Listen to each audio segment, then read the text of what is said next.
All right, welcome back. You're still watching The Beam coming to you live from our studios in Abuja, and I'm still having the consultant, the cybersecurity consultant with me. He joins us, via Zoom, and we're still looking at human hacking.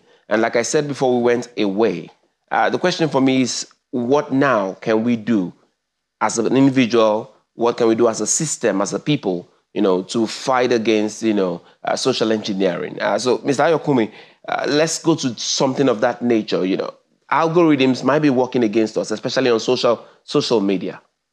How much does that social media play a role in social engineering, and what can be done to mitigate against the effects right now? Yeah, thank you. Like I've mentioned and consistently mentioned over the time is the fact that the information, it's... Okay, so I want to look beyond the individual. I'm looking at the platform in itself. I'm looking at the government. I'm looking at institutions. I'm looking at legal, agreements that can limit this. Yeah. Yes. I'm still going to get there. It's just probably to give a foundation to what I'll be talking about. Mm-hmm. Social engineering thrives on the information that is available to the to be attacker, and basically, like I mentioned earlier, that what social engineering thrives on is actually the vulnerable behavior and the personality weakness that we have as an individual. And being aware first of this vulnerability is actually the step. If I know that I'm weak in this area, or maybe these are the things that an attacker can put together to actually social engineer me, or even an organization. In every organization, they'll probably tell you that the first line of defense is the human. So talking as individual is also talking about the organization as well, because the person you meet on the street, they are the people also who work in organizations. So being aware of these weaknesses will really help an individual and organization. I work in Nigeria for over 9 years, and I know a lot about the efforts. I work in financial sector before I left Nigeria, and I know a lot of effort that is being put. That is being put in place by organizations to actually educate their users, and also to teach them about the things to watch out for. But I think what is always lacking in all of the schemes and the attempt to actually help user prevent being a victim is actually the approach to the delivery of the education. A lot of the times these schemes always go around with what the individuals should not do, rather than actually telling them the vulnerability traits that they have as an individual that can make them susceptible to some of these attacks. So for someone that maybe there are some people that we know in the workplace balance, and maybe the yes man individual. So those people, if I really want to scam, even supposedly I want to scam maybe someone like that, what I'll probably want to do is use an authority factor, maybe someone that the person reports to, that I know that the person has the affinity to actually say yes to, without actually having a second thought, or probably trying to reconfirm through some other means whether the instruction I'm giving is actually valid or not. So looking at all these influences and the personality traits are the things that need to be talked about, both in organizations to actually make the information robust.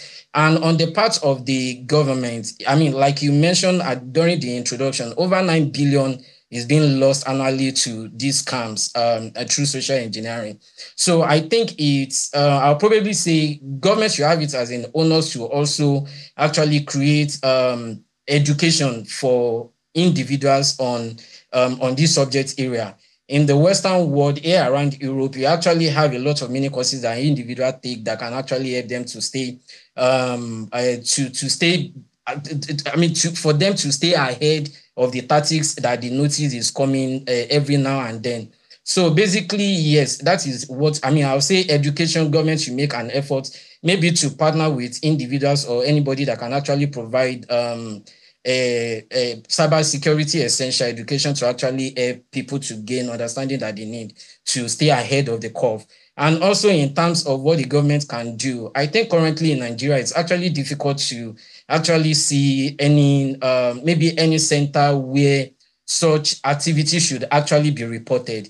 We know that EFCC is there, and then they have a platform where people can actually report maybe financial fraud. But social engineering goes beyond financial fraud. And we know also that when we have some high profile scam being reported to FCC, it will be difficult for them to be chasing maybe people that are just reporting 50. I mean, to be chasing attackers that are just extorting maybe 50,000 from an individual. So I think, yeah, for me, I believe the government should make an effort in actually partnering with organizations that can deliver user education, and also to stay on the trend, see what is happening, what people are reporting, and also to tailor the courses towards that. And as well also maybe to have a partnership where maybe things like this that affect individual can also be reported officially. All right. I think maybe in just 30 seconds or so, how much of a threat do you think you see this becoming in the near future? Yeah, it's really a threat. Currently, just like you, I mean, if you look at the year on year, the tide is now slowing down. And if you look at the capability of the, I mean, generative AI, and then the AI capability that has been put on the palm of everyone, I think it's also now very easy to actually strategize about making a social engineering attempt on an individual without having to plan for a very long time. So I think the education is very crucial to an individual at this time to actually know what to watch for, what the flags are, and then how to, when those flags are recognized, what they need to do. For instance, for someone that is being called maybe from your bank and saying you need to make this urgent attention, I mean, make this urgent decision or action, rather than making the action, I'll prefer to just drop the call and call the bank back from the number that I know, just to ensure that the call is coming from a legitimate source. All right. Thank you very much, Mr. Ayokumi Ogundapo. Thank you for coming on the program today.